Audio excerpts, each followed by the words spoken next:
Friends, every single day we work hard to bring you a chilling story that will leave your heart racing. So, if you enjoyed the tales here on The Silent Terror, don't forget to subscribe and hit that bell icon so you never miss what comes next. Summer vacations have always carried a special kind of thrill. No school, no homework, just endless time to explore and have fun. Today's story takes us back to the summer of 1998. 16-year-old Emily and her 13-year-old younger brother Ryan were more excited than ever. After nearly a decade, they were finally going to visit their grandparents, who lived in an old farmhouse tucked away near the forests, outside a small town in Vermont. The place was isolated, with creaky wooden floors, peeling yellow walls, and fields of wild grass stretching as far as the eye could see. Electricity was unreliable, and when the lights went out, the silence grew heavier than the night itself. But Emily and Ryan were thrilled. It was the first time they were traveling without their parents. When their train pulled into the quiet station, only the two of them stepped off. They spotted their grandparents waiting by the platform. Emily and Ryan rushed toward them, their faces glowing with joy. Grandpa and Grandma looked just as the kids remembered, only weaker, frilier, and wrapped in thick shawls despite the summer heat. There was a strange emptiness in their eyes. Their smiles seemed forced, painted on. But Emily and Ryan didn't notice. They were simply happy to be reunited after so long.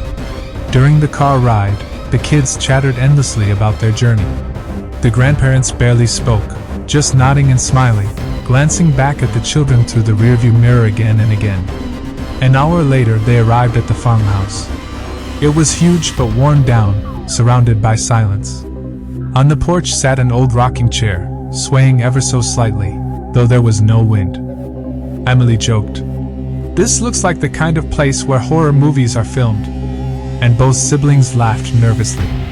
Inside, everything was old, faded photographs in black and white frames, wooden furniture, and an unsettling odor, as though something rotten lingered in the air. Grandma dismissed it with a laugh, saying, "That's just the smell from the fields." Then she disappeared into the kitchen while Grandpa showed them to their room.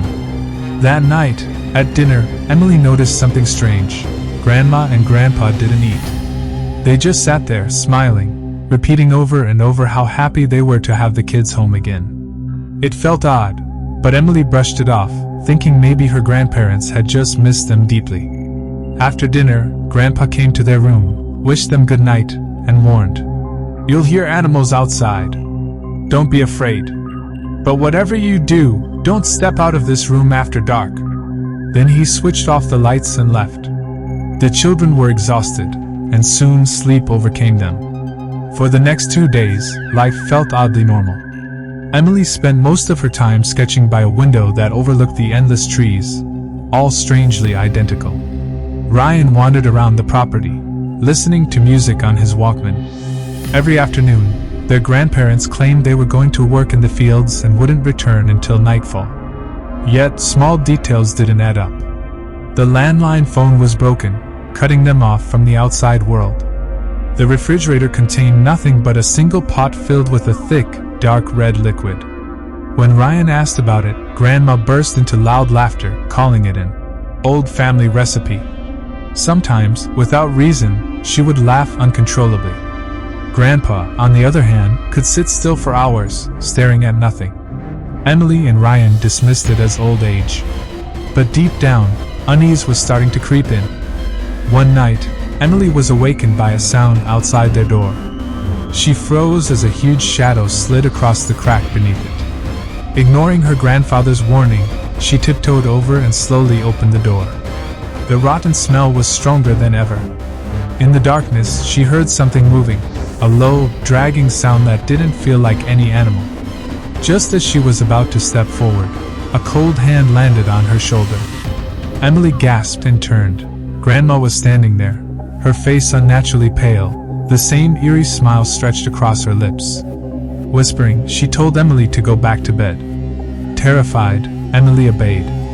But she couldn't sleep again. Her fear had grown roots. The next day, Ryan was doing homework outside on the swing when he heard children laughing inside the house. Curious, he peeked through a window and saw the faint silhouette of a little boy. But when he entered, the house was empty, except for Emily. Searching for answers, Ryan noticed a large black and white photograph in the living room. At the center were his grandparents, but blood seemed to drip from their eyes. Horrified, he called Emily over.